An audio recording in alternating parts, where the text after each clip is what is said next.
Nous allons avoir un magicien de la motivation et du bien-être. La vie à 200 à l'heure et vous allez bientôt le comprendre quand il va vous partager sa conférence.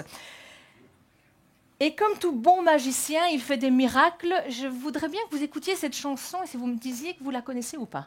Elle m'avait tout dit promis, une belle petite gaillole, une belle petite gaillole. Elle me l'avait tout dit promis, une belle petite gaillole. Diana. Il y a des Belges et Wallons dans la salle, hein? Ah, voilà. Alors, gaillole, c'est une petite cage. Et donc, sachez que ce magicien a fait des miracles et il a un jour osé faire chanter ça à Johnny Hallyday. Je vous le promets, Johnny Hallyday, que je t'aime, et allumer le feu, a chanté Ma petite gaillole. C'est juste pour vous dire que ce magicien a énormément d'humour, d'autodérision et surtout beaucoup d'énergie qu'il souhaite partager afin de vous guider vers votre énergie du succès. Je vous demande d'applaudir Fabrice Deporteur.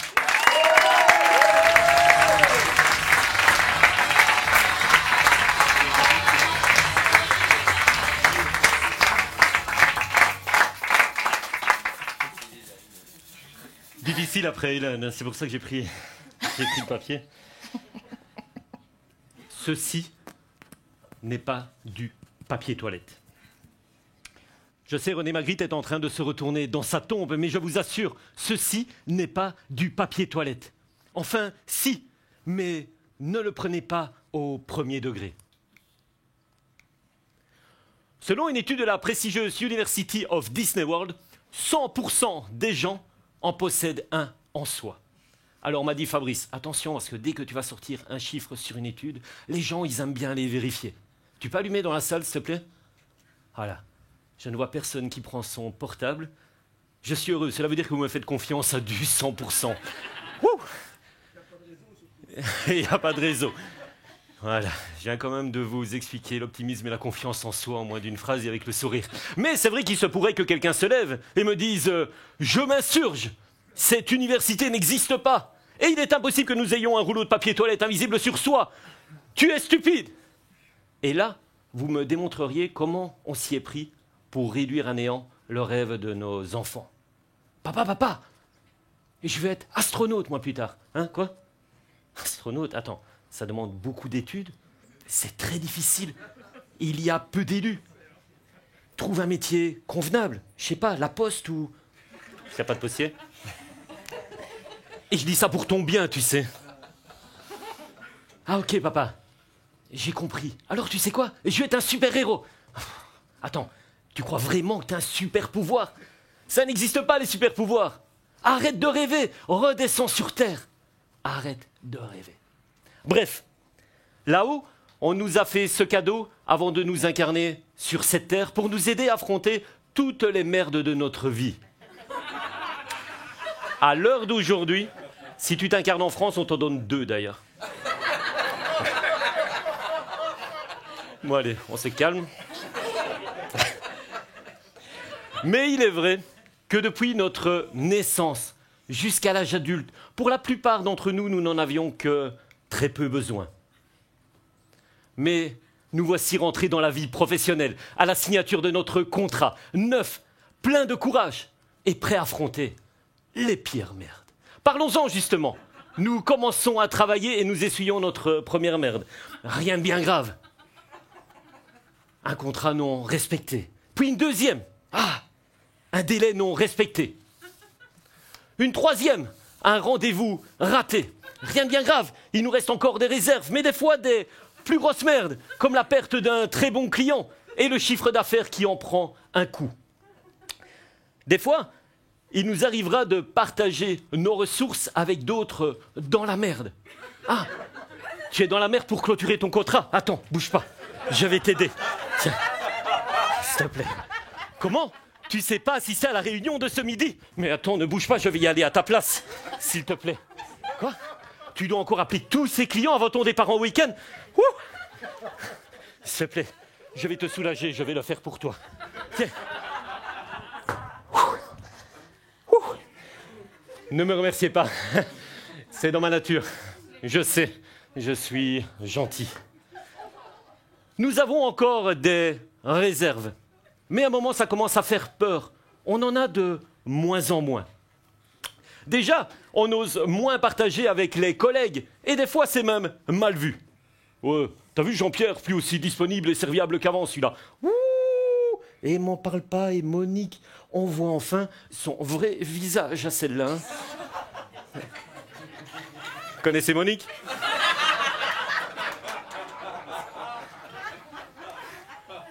Et il nous reste bien sûr encore des ressources, mais de moins en moins, nous allons au bureau avec bien entendu l'envie de bien faire, mais tout en nous préservant et en développant de nouvelles peurs. La peur du risque, la peur de l'échec, la peur du jugement, de réussir même. Et tout doucement,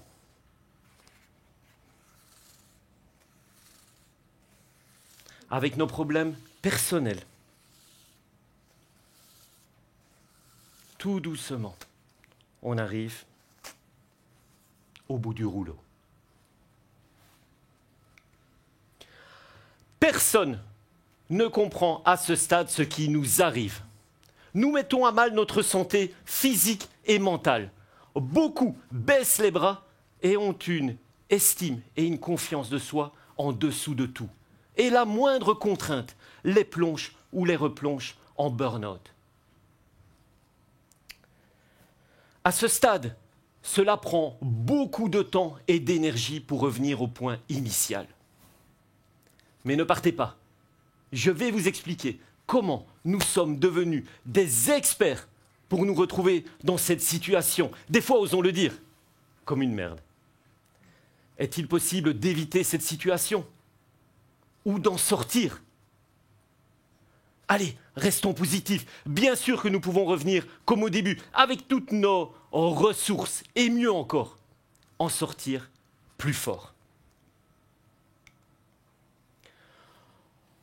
Pendant plus de 15 ans, j'ai exercé le métier de garde du corps pour certains, de chauffeur pour d'autres, mais de confident pour tous. Qu'ils soient des grands chefs d'entreprise, des leaders internationaux, des grands noms médiatiques. Parce que nous passons beaucoup de temps ensemble à discuter, il arrive que parfois on développe des relations privilégiées avec ceux que nous protégeons ou que nous accompagnons. Moi, ce qui m'intéressait dans ces conversations, c'était de connaître leur schéma de réussite afin de les modéliser. Comment avaient-ils fait pour bâtir ces empires ou avoir ce succès que nous leur connaissons? Oubliez tous vos a priori, parce que ce que j'ai appris est non seulement étonnant et inattendu, mais aussi particulièrement puissant. Ça devient sérieux, là. Personne dit rien. Lors de ces conversations, je leur demandais de me donner 3 mots qui résumaient leur réussite. Les 3 mots les plus courants sont énergie, envie, engagement. C'est autour de ces 3 grands E que ces personnalités, pour certaines richissimes et à succès, ont bâti leur empire. Développons ensemble. Nous sommes tous animés par des projets. Bon, pour l'énergie, c'est déjà foutu, on va recommencer. Nous sommes tous animés par des projets, oui ou non? D'accord. Qu'ils soient personnels ou professionnels, ces projets ponctuent notre existence et nos affaires. Vous êtes d'accord? Oui. Mais dans la vie, il n'y a pas que des grands projets. Il y a également des projets de croissance, d'évolution ou de développement personnel. Imaginez ce qui suit. Vous venez d'être engagé dans cette société et vous êtes bien décidé à vous retrouver rapidement auprès des hauts dirigeants de cette boîte.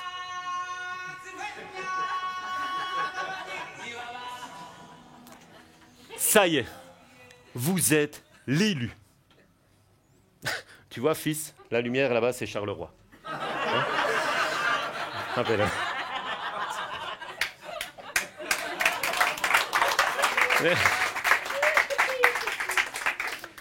Merci. On se détend, c'est le dernier jour, on peut. Et en plus de ça, un ami vous a conseillé un livre de développement personnel qui s'intitule « Comment prendre la place de ton boss sans culpabilité et en seulement 3 mois ». Bon, pas besoin de vérifier, ce livre bien sûr n'existe pas, mais vous comprenez le principe. On a lu un bouquin et on croit détenir les clés du succès pour gravir rapidement les échelons et être actif, dynamique, communicant, souriant, intègre, empathique, intelligent, réceptif, polyvalent, honnête, réceptif, mature, motivé. Et c'est tout. En gros, je vous résume un livre, c'est tout ce qu'il y a dans un livre. Mais pendant ce temps-là, que se passe-t-il dans votre cerveau? Eh bien, votre hémisphère gauche, son rôle à lui est de détailler un plan bien précis et ficelé de votre objectif. Pour cela, il va réunir ses 3 acolytes, l'hémisphère droit, le cerveau médian et le cervelet. Ils vont faire une réunion. Bon les gars, on a un plan. Si on arrive tous les matins avant les autres et qu'on part en dernier, qu'on envoie nos mails à l'aube pour montrer notre motivation, qu'on ne dit jamais non à un projet et qu'on fait du chiffre dans un an au moins d'un étage, c'est sûr. L'hémisphère droit directement réagit, parce que lui, ce qu'il aime bien faire, c'est imaginer directement la situation. Waouh! Mais je kiffe total! Mais de ouf! Ah oui, mais moi j'adhère complètement. Alors, ce que moi je me vois, c'est derrière mon grand bureau, avec une secrétaire me demandant si j'ai besoin de quelque chose, et cette belle voiture de société électrique, bien sûr, et ce salaire d'un influenceur Instagram. Oui, désolé, je dois m'habituer au monde d'aujourd'hui pour les références salariales.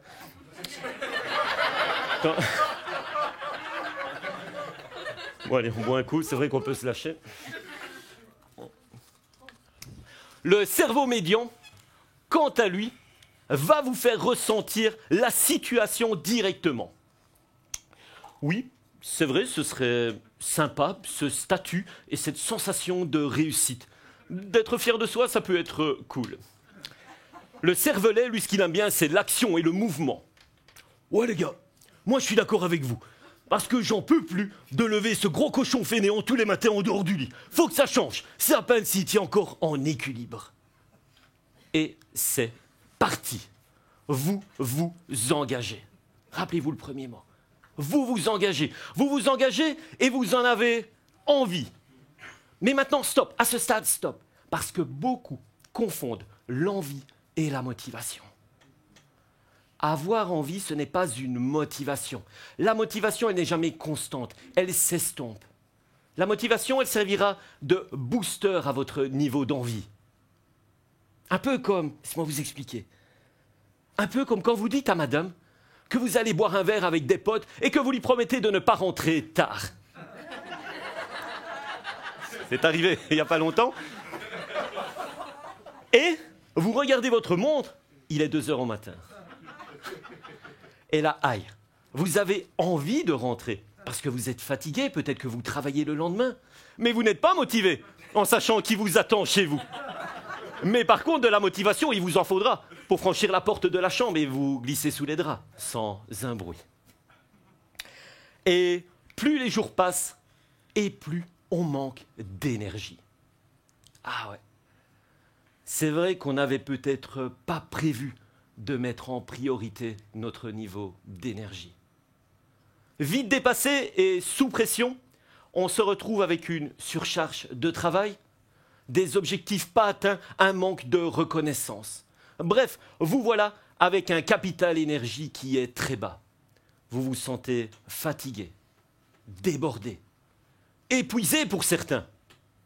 Et en haut, ça rediscute. Le cervelet et le cerveau médian ne sont plus du tout d'accord avec l'hémisphère gauche. Et avec l'hémisphère droit, ils se réunissent à 3. Cerveau médian, tu kiffes toi grand? Oh alors moi, mais je ne ressens rien du tout. Ce n'est pas du tout ce que je voulais en ressentir. Moi, je ne ressens que de l'anxiété, du stress, de l'angoisse. Vous savez quoi? Je me mets en grève. Ouais, je joue en France, j'ai dû prendre un cerveau français. Désolé. Allez. Bon, allez. Tu te calmes. Hop. Et toi, hémisphère droit? Eh bien, moi, ce n'est pas du tout ce que j'avais imaginé. Mais alors, pas du tout. Mais moi, vous savez, je respecte ce que me dit l'hémisphère gauche. Ouais, c'est vrai que ça ne va pas de se lever tous les matins comme un zombie. Les yeux qui lui collent encore aux paupières. Il me fait mal au cœur, ce garçon. Il tient à peine debout. Mais l'hémisphère gauche, qui entend cette conversation, parce qu'il n'est pas loin, tente de reprendre la situation en main. Toi, ta gueule, toi, ta gueule, toi, ta gueule. On a un plan, on le respecte. Ok, les gars, on veut monter d'un échelon. Et le cycle recommence. Aujourd'hui, les sciences le démontrent. Notre cerveau consomme à lui seul 20% de notre énergie quotidienne. Faire fonctionner ces neurones demande donc de l'énergie. Si vous ne lui en donnez pas, ne vous étonnez pas qu'en haut, ce soit le bordel. Si vous n'avez pas d'énergie, comment voulez-vous que votre cerveau soit stimulé? Les chiffres sont alarmants. 49% des salariés sont en détresse psychologique. 35% en état d'épuisement sévère.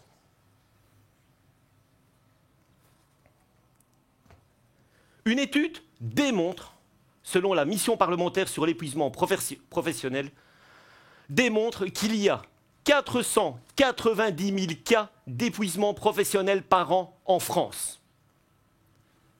Salariés, managers, CEO, nous sommes tous concernés.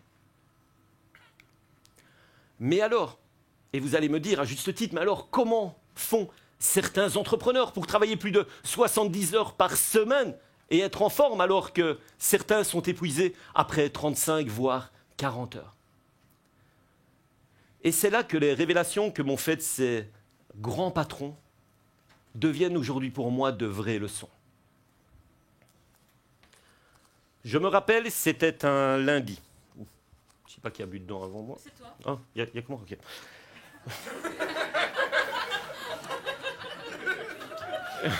Non, mais avant j'ai déjà mis ma lèvre une fois. Je me rappelle, c'était un lundi.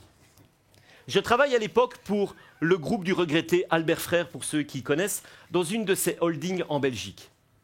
Il est 6 heures du matin, nous devons nous rendre à l'Élysée pour une réunion concernant la crise de 2009 sur le prix du lait. Je dois accompagner à l'époque Gilles Samin, qui est le bras droit d'Albert Frère, et pas sa main. Bras droit, sa main. Elle est pourrie, mais je l'aime bien. Ça, c'est le cerveau belge, vous voyez, ça, c'est... Bref, j'arrive au bureau, je le cherche partout pour enfin le trouver dans la salle de gym en train de faire son sport. Étant moi-même sportif, je ne pouvais être bien sûr qu'admiratif. Mais je me rappelle lui avoir dit « Mais monsieur, vous êtes quand même incroyable. Nous allons passer 2 jours ensemble à Paris avec un agenda surchargé et vous trouvez encore le temps de faire du sport. » Et c'est là qu'il m'a sorti cette phrase magique, cette pépite. Comment pourrais-je tenir mes engagements si je n'ai pas d'énergie? Comment pourrais-je tenir mes engagements si je n'ai pas d'énergie? Cette phrase, ça a été un électrochoc pour moi.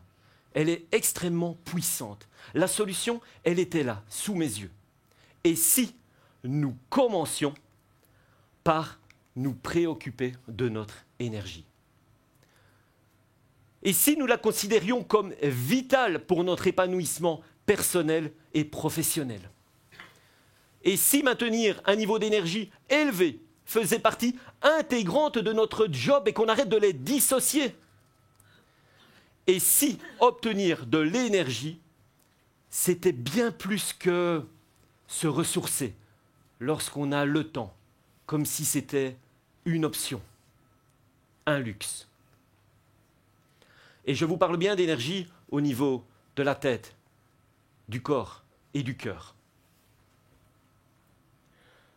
Je vais vous demander maintenant, pour cette petite expérience, de fermer tous les yeux. Allez-y. Fermez les yeux. Imaginez-vous que vous êtes rempli d'énergie, en ressources inépuisables, en permanence. Stimulez dès à présent les 4 parties de votre cerveau. Avec cette énergie, Que faites-vous? Que voyez-vous?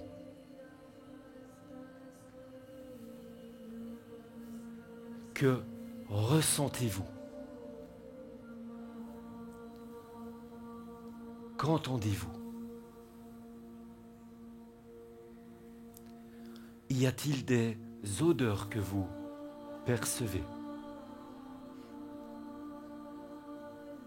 Explorez dès à présent les nouvelles possibilités qui s'offrent à vous.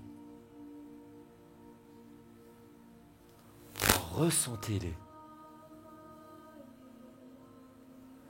Amplifiez-les. Vivez-les comme si c'était réel. Comme si c'était réel.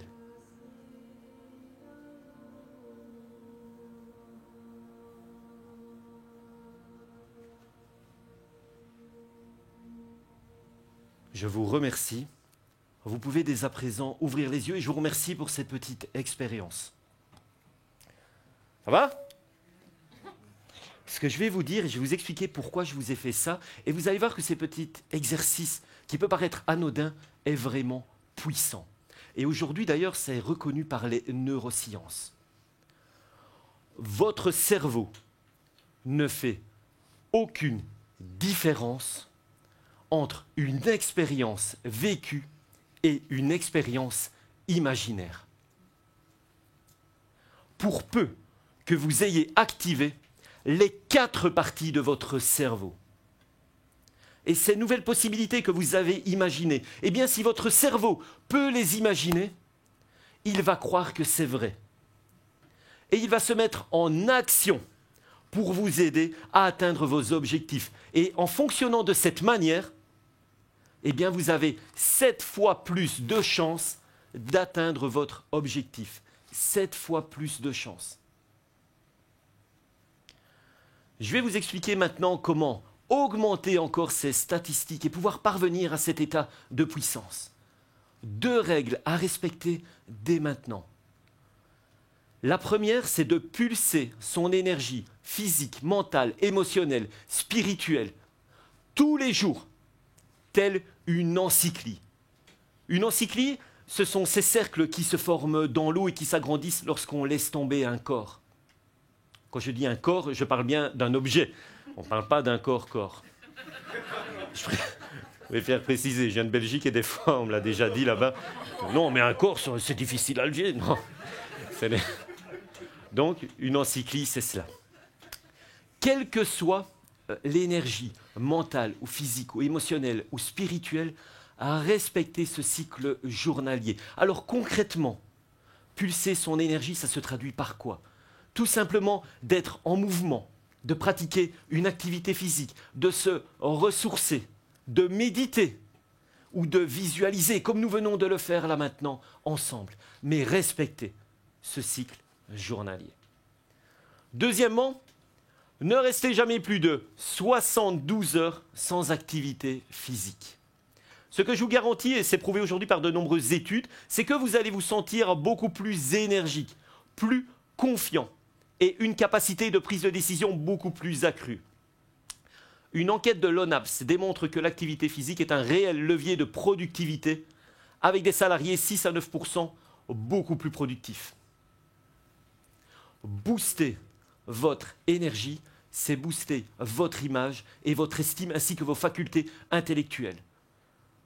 Vous serez capable de résoudre des problèmes avec beaucoup plus de discernement, tout en prenant soin et en améliorant votre santé mentale et physique.